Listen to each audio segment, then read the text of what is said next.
இப்போ வந்து காரத்துக்கு ஏற்ற மாதிரி மிளகாத்தூளும் கொஞ்சமாக கரம் மசாலா போட்டுருக்கோம். இது வந்து நல்லா ஃபைன் பேஸ்ட்டாக அரைச்சிக்கலாம். அரைச்சிட்டு காமிக்கிறேன் எப்படி இருக்குன்னு பாருங்கள்.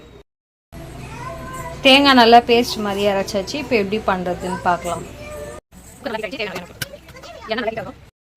எண்ணெய் நல்லா ஹீட் ஆகிடுச்சு. பட்டை, சோம்பு, இலை, ஒரு லவங்கம் போட்டுக்கலாம்.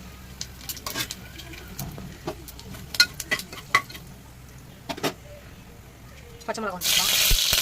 பச்சை மிளகா கூடவே கருவேப்பிலை போட்டுக்கலாம். வெங்காயம் போட்டுக்கலாம்.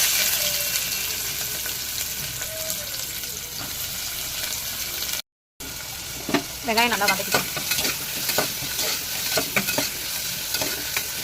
கொஞ்சம் நல்லா வதங்கிட்டோம். அதுக்கப்புறமா தக்காளி போட்டுக்கலாம். வெங்காயம் நல்லா வதங்கிடுச்சு. இப்போ வந்து தக்காளி போட்டுக்கலாம். தக்காளி போட்டு தக்காளி வதங்க உப்பு போட்டுக்கலாம். தக்காளி நல்லா குறைய வதங்கட்டும். நல்லா இப்போ வீட்டில் நீங்களும் ட்ரை பண்ணி பாருங்கள். தக்காளி நல்லா வதங்கிடுச்சு. இது கூடவே மஞ்சள் தூள் போடலாம். கொஞ்சமாக மஞ்சள் தூள் போட்டு நல்லா வதக்கிக்கலாம்.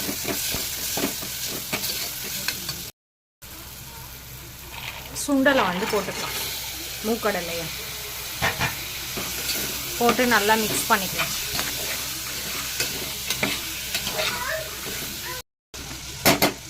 இப்போ வந்து அரைச்சி வச்ச பேஸ்ட் வந்து நம்ம ஊற்றிக்கலாம்.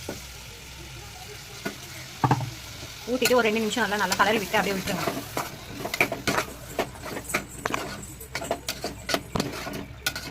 ஒரு 2 நிமிஷம் அப்படியே இருக்கும், பச்சை ஸ்மெல் போகிற வரைக்கும். இப்போ வந்து நமக்கு எந்த அளவுக்கு தண்ணி தேவையோ அந்த அளவுக்கு தண்ணி ஊற்றிக்கலாம். நான் வந்து அந்த ஜாரில் இந்த மீதி கழுவி ஊற்றிக்கிறேன். நீங்களும் அப்படியே பண்ணுங்க. இப்போ தேவையான அளவு தண்ணி ஊற்றியாச்சு. இப்போ நல்லா மிக்ஸ் பண்ணி விட்டுடலாம். நான் வந்து குக்கரில் தான் பண்ணியிருக்கேன். அதனால் விசில் விடணும். மூக்கடலை வேகிற அளவுக்கு நம்ம எத்தனை விசிலோ அத்தனை விசில் விடணும்.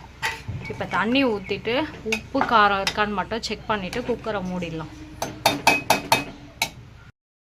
எனக்கு தேவையான அளவுக்கு நான் இப்போ தண்ணி ஊற்றிட்டு இப்போ குக்கரை வந்து நல்லா மூடிடலாம். மூடிட்டு விசில் விடலாம். நான் ஒரு 6-7 விசில் கிட்ட விடுவேன். விசில் விட்டதுக்கப்புறம் நான் ஓப்பன் பண்ணி காமிக்கிறேன். குழம்பு எப்படி இருக்குன்னு பார்க்கலாம்.